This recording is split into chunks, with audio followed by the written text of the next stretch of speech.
주님이 가르쳐 주신 기도 드리심으로 예배 시작하겠습니다. 하늘에 계신 우리 아버지여, 이름이 거룩히 여김을 받으시오며 나라가 임하시오며 뜻이 하늘에서 이루어진 것 같이 땅에서도 이루어지이다. 오늘 우리에게 일용할 양식을 주시옵고 우리가 우리에게 죄 지은 자를 사하여 준 것 같이 우리 죄를 사하여 주시옵고 우리를 시험에 들게 하지 마시옵고 다만 악에서 구하시옵소서. 나라와 권세와 영광이 아버지께 영원히 있사옵나이다. 아멘. 오늘도 예배로 하루를 시작하게 하시고 주님을 만나게 하시니 감사드립니다. 사랑의 하나님이 오늘도 우리를 살게 하시고 우리를 예배하게 하심을 믿습니다. 이 사랑 안에 감사와 기쁨이 넘치는 하루를 보내게 하시고 성령이 허락하시는 지혜로 하나님의 말씀을 깨닫고 마음에 새길 수 있기를 소망합니다. 하나님의 말씀대로 화목하게 하는 직분을 감당함으로 회복하는 관계를 이루어가게 하시고 치유하는 관계와 공동체로 살아가게 하여 주시옵소서. 이 시간 주님께 드려지는 귀한 예물이 있습니다. 주님이 기뻐 받으시고 주님의 뜻에 따라 주님의 방법으로 선하게 사용하여 주시옵소서. 또한 함께 드려지는 마음의 기도를 들으시고 주님이 기억하셔서 선하게 응답하여 주시옵소서. 감사드리며 우리를 구원하신 예수 그리스도의 이름으로 기도드렸습니다. 아멘. 찬송가 522장입니다. 찬송가 522장 웬일인가 내 형제여, 함께 찬양하시겠습니다. 웬일인가 내 형제여, 주 안이 믿다가 죄값으로 지옥 형벌 너도 받겠구나. 웬일인가 내 형제여, 마귀만 따르다 저 마귀 지옥 갈 때에 너도 가겠구나. 웬일인가 내 형제여, 재물만 취하다 세상 물질 불탈 때에 너도 타겠구나. 웬일인가 내 형제여, 죄악에 매여서 한없이 고생하는 것 참 못 보겠구나. 사랑하는 내 동포여, 주께로 나오라. 십자가에 못 박힌 주 너 3절 찬양하시겠습니다. 웬일인가 내 형제여, 재물만 취하다 세상 물질 물질 불탈 때에 너도 겠구나. 웬일인가 내 형제여 죄악에 매여서 한없이 고생하는 것 참 못 보겠구나. 사랑하는 내 동포여 주께로 나오라. 십자가에 못 박힌 주 너를 사랑하네.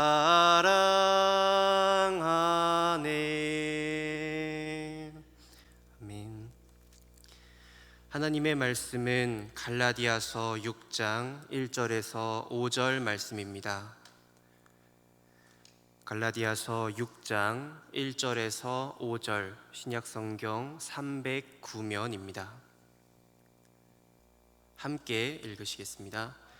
형제들아, 사람이 만일 무슨 범죄한 일이 드러나거든 신령한 너희는 온유한 심령으로 그러한 자를 바로잡고 너 자신을 살펴보아 너도 시험을 받을까 두려워하라. 너희가 짐을 서로 지라. 그리하여 그리스도의 법을 성취하라. 만일 누가 아무것도 되지 못하고 된 줄로 생각하면 스스로 속임이라.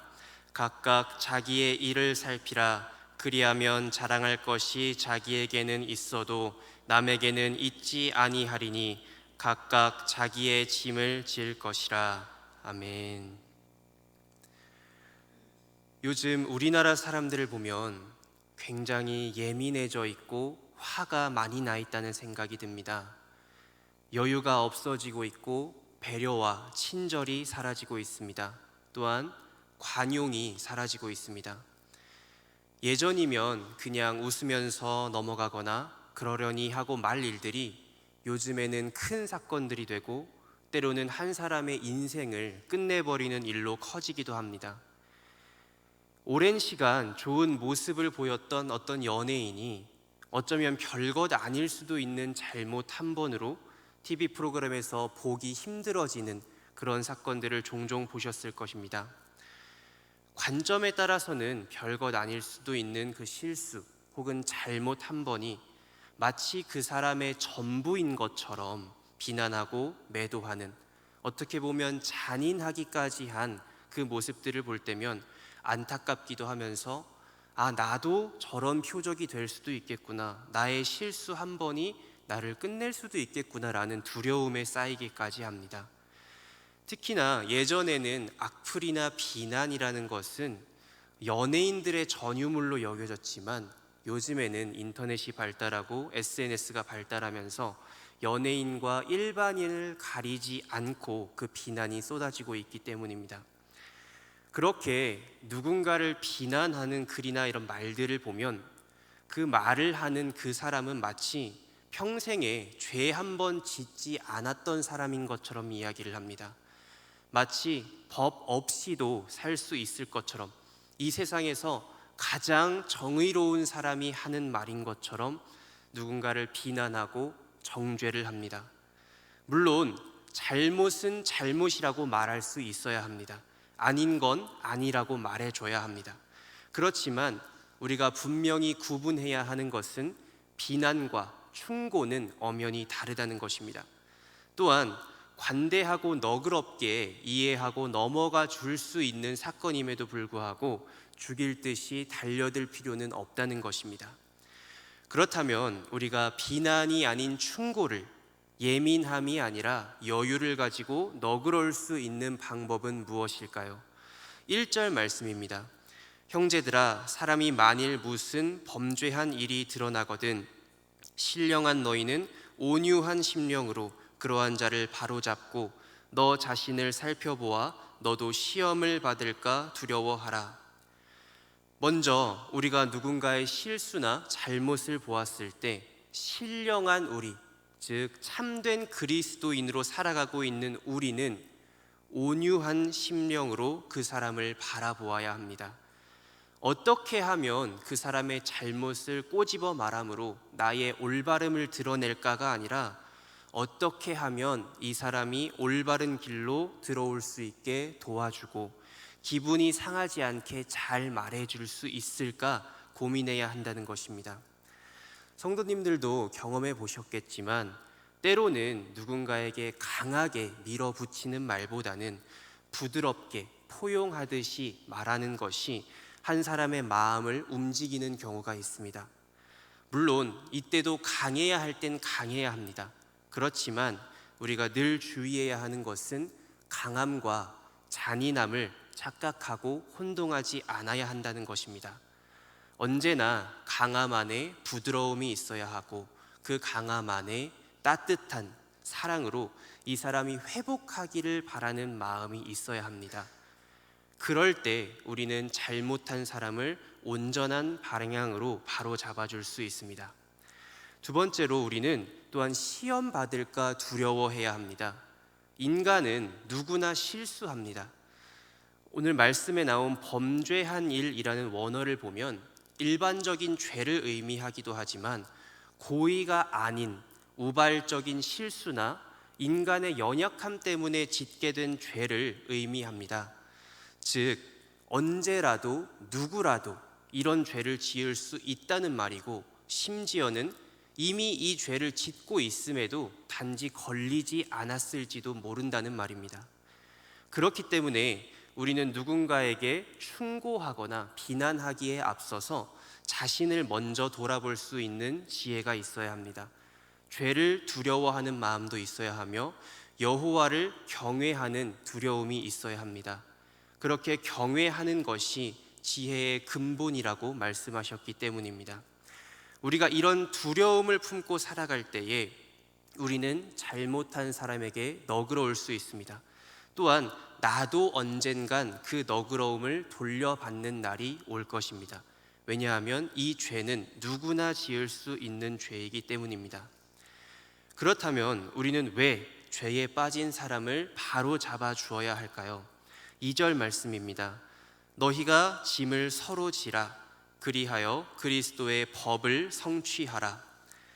사도 바울은 우리가 누군가의 죄를 목격하고 그것을 바로 잡아주기 위해 노력하는 것을 함께 짐을 진다고 표현했습니다.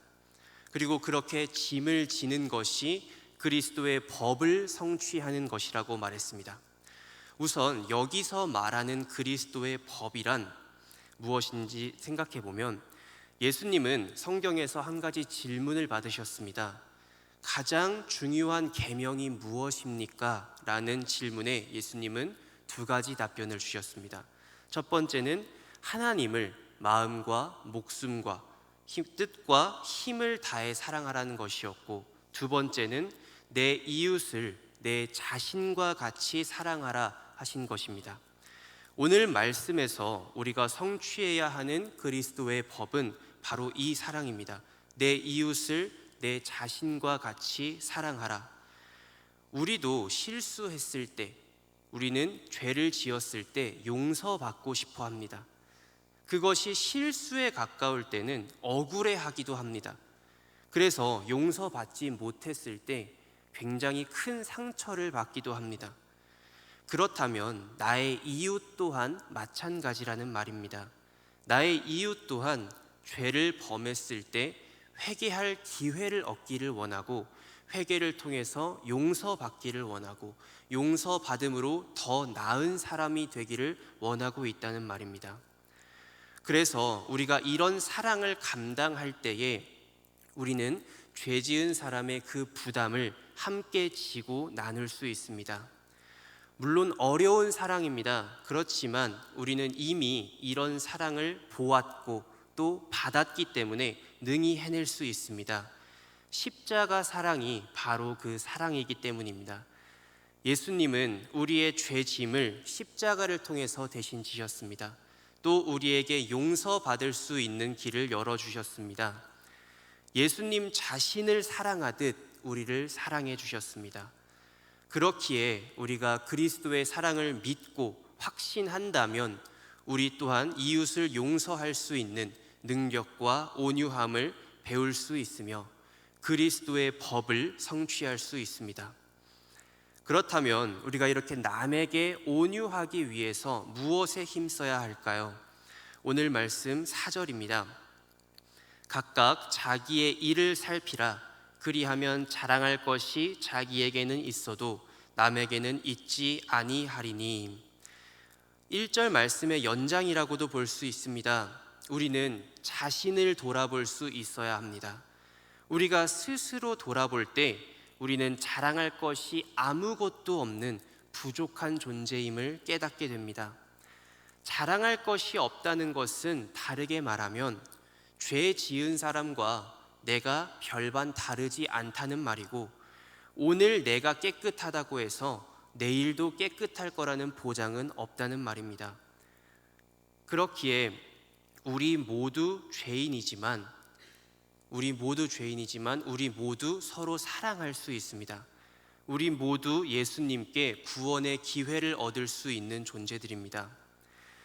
죄 지은 사람을 마주했을 때 우리는 마치 보이지 않는 선이 그어진 것처럼 나와 다른 세상의 사람, 혹은 나보다 더 못한 사람이라고 생각하는 경우들이 많이 있습니다. 그렇지만 죄 지은 사람과 나는, 오늘 성도님들은 엄연히 같은 세상에서 같은 모습으로 같은 존재로 살아가고 있습니다. 우리가 이 사실을 인정하고 스스로 돌아볼 수 있는 겸손한 지혜가 있을 때 우리는 다른 사람의 잘못을 바로잡고 회복시킬 수 있으며 나의 잘못 또한 바로잡을 수 있는 기회로 삼을 수 있습니다. 그렇기 때문에 하나님의 말씀으로 자기 자신을 돌아볼 수 있는 지혜, 또한 예수님의 마음으로 자기 자신을 돌아볼 수 있는 지혜가 우리 북수원교회 성도님들에게 가득하기를 간절히 소망하고 축복합니다. 기도하겠습니다. 주님, 이 시간 참된 그리스도인으로서 죄 지은 죄인을 보았을 때 어떻게 해야 하는가에 대해 생각했습니다. 주님, 언제나 참된 그리스도인이 되기 위해 애써야 하겠지만 그 애씀이 죄인과 나를 구분짓는 이유가 되지 않기를 소망합니다. 우리는 연약하여서 실수하고 넘어집니다. 그렇기에 우리 또한 언제든 실수할 수 있음을 인정하고 참된 그리스도인이 될 수 있기를 간절히 소망합니다. 우리 또한 언제든지 죄인이 될 수 있기에 너그러운 마음 가질 수 있기를 소망합니다. 그래서 죄 지은 사람을 보더라도 비난이 아니라 사랑이 담긴 충고와 용서를 전할 수 있게 하시고, 그렇게 전한 사랑 그대로 다시 돌려받으며 살아가는 우리 북수원교회 성도님들 되게 하여 주시옵소서. 감사드리며 우리를 구원하신 예수 그리스도의 이름으로 기도드렸습니다. 아멘. 이 시간 우리 함께 기도할 때에 자신을 돌아볼 수 있는 지혜 있게 하옵소서. 또한 우리 교회가 서로의 짐을 함께 지는 사랑이 있게 하옵소서. 또한 이 세상이 비난이 아니라 온유함으로 너그러운 마음 있게 하옵소서. 이 시간 주님의 이름을 크게 한번 부르고 기도하며 나아가겠습니다. 주여